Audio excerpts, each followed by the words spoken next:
Welcome to Shruti Akash YouTube channel. ಇವತ್ತಿನ ದಿನ ನಾವು ಕ್ರಿಸ್ಪಿ ಆಗಿರೋ ಫ್ರೆಂಚ್ ಫ್ರೈಸ್ ಮಾಡೋದು ಹೇಗೆ ಅಂತ ನೋಡೋಣ.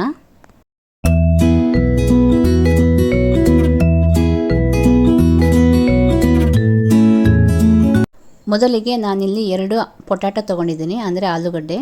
ಇದ್ರ ಮೇಲ್ಗಡೆ ಇರೋ ಸಿಪ್ಪೆನ ಕ್ಲೀನಾಗಿ ರಿಮೂವ್ ಮಾಡ್ಕೋಬೇಕು. ನಂತರ ಅದನ್ನು ಫ್ರೆಂಚ್ ಫ್ರೈಸ್ ಶೇಪ್ಗೆ ಕಟ್ ಮಾಡ್ಕೊಳ್ಳಿ, ಅಂದರೆ ಉದ್ದಕ್ಕೆ ಕಟ್ ಮಾಡ್ಕೊಳ್ಳಿ. ಇನ್ನೂ ಯಾರೆಲ್ಲ ನನ್ನ ಚಾನಲ್ನ ಸಬ್ಸ್ಕ್ರೈಬ್ ಮಾಡ್ಕೊಂಡಿಲ್ವೋ ಪ್ಲೀಸ್ ಸಬ್ಸ್ಕ್ರೈಬ್ ಮಾಡ್ಕೊಳ್ಳಿ ಆ್ಯಂಡ್ ಸಪೋರ್ಟ್ ಮಾಡಿ. ನೆಕ್ಸ್ಟ್ ಇವಾಗ ಒಂದು ಬೌಲಿಗೆ ನೀರು ಹಾಕಿ ಕಟ್ ಮಾಡಿರೋ ಆಲೂಗಡ್ಡೆನ ಅದರಲ್ಲಿ ಹಾಕಿ ಕ್ಲೀನಾಗಿ ತೊಳ್ಕೊಳ್ಬೇಕು. ಆಲೂಗಡ್ಡೆ ಮೇಲಿರೋ ಸ್ಟಾರ್ಚ್ ಎಲ್ಲ ರಿಮೂವ್ ಆಗೋವರೆಗೂ ಅದನ್ನ ಕ್ಲೀನಾಗಿ ತೊಳ್ಕೊಳ್ಬೇಕು. ಸಪೋಸ್ ಅದರಲ್ಲಿ ಏನಾದರೂ ಸ್ಟಾರ್ಚ್ ಹಾಗೆ ಉಳ್ಕೊಂಡ್ಬಿಟ್ರೆ ನಾವು ಫ್ರೈ ಮಾಡುವಾಗ ಕ್ರಿಸ್ಪಿನೆಸ್ ಬರೋದಿಲ್ಲ. ಸೊ ತೊಳೆಯುವಾಗಲೇ ನೀಟಾಗಿ ತೊಳ್ಕೊಳ್ಬೇಕು. ನಂತರ ಇದನ್ನು ಒಂದು ಪಾತ್ರೆಗೆ ಹಾಕಿ 1/4 ಟೇಬಲ್ ಸ್ಪೂನಷ್ಟು ಉಪ್ಪು ಹಾಕಿ 5 ಮಿನಿಟ್ಸ್ವರೆಗೂ ಬೇಯಿಸ್ಕೊಳ್ಬೇಕು.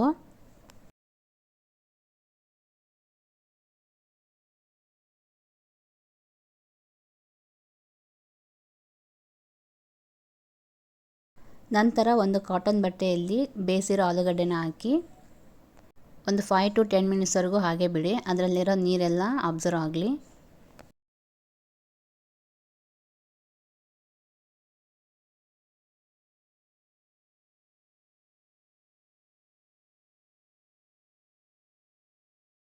ಇವಾಗ ಇದನ್ನು ಫ್ರೈ ಮಾಡ್ಕೊಳ್ಳೋದಕ್ಕೆ ಎಣ್ಣೆ ಬಿಸಿ ಮಾಡ್ಕೊಳ್ಳೋಣ.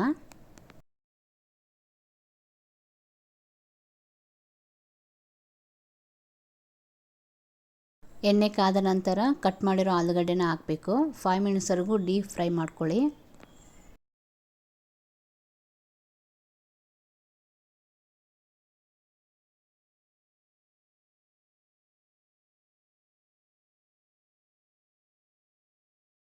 ಓಕೆ, ಇವಾಗ ಇದು 50% ಫ್ರೈ ಆಗಿದೆ.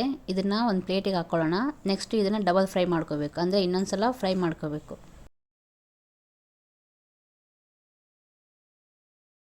ಓಕೆ, ಇವಾಗ ಇದು ಕಂಪ್ಲೀಟಾಗಿ ಫ್ರೈ ಆಗಿದೆ. ಇದನ್ನು ಒಂದು ಸರ್ವಿಂಗ್ ಪ್ಲೇಟಿಗೆ ಹಾಕ್ಕೊಳ್ಳೋಣ.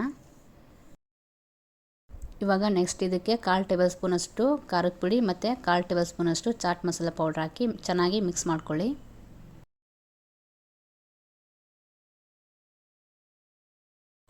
ನಾವು ಕ್ರಿಸ್ಪಿಯಾಗಿರೋ French fries ready to taste. ಈ ಸ್ನ್ಯಾಕ್ಸು ಈವ್ನಿಂಗ್ ಟೈಮಲ್ಲಿ ಟೀ ಅಥವಾ ಕಾಫಿ ಜೊತೆಗೆ ಬೆಸ್ಟ್ ಕಾಂಬಿನೇಷನ್ ಆಗಿರುತ್ತೆ. ನೀವು ಒಂದು ಸಲ ನಿಮ್ಮ ಮನೇಲಿ ಟ್ರೈ ಮಾಡಿ ಹೇಗಿದೆ ಅಂತ ಕಮೆಂಟ್ ಮಾಡಿ. ಇಷ್ಟ ಆದರೆ ಲೈಕ್ ಮಾಡಿ. ಇದೇ ಥರ ಹೆಚ್ಚಿನ ವೀಡಿಯೋಗಳಿಗಾಗಿ ಶ್ರುತಿ ಆಕಾಶ್ ಯೂಟ್ಯೂಬ್ ಚಾನಲ್ನ ಸಬ್ಸ್ಕ್ರೈಬ್ ಮಾಡ್ಕೊಳ್ಳಿ. Thank you.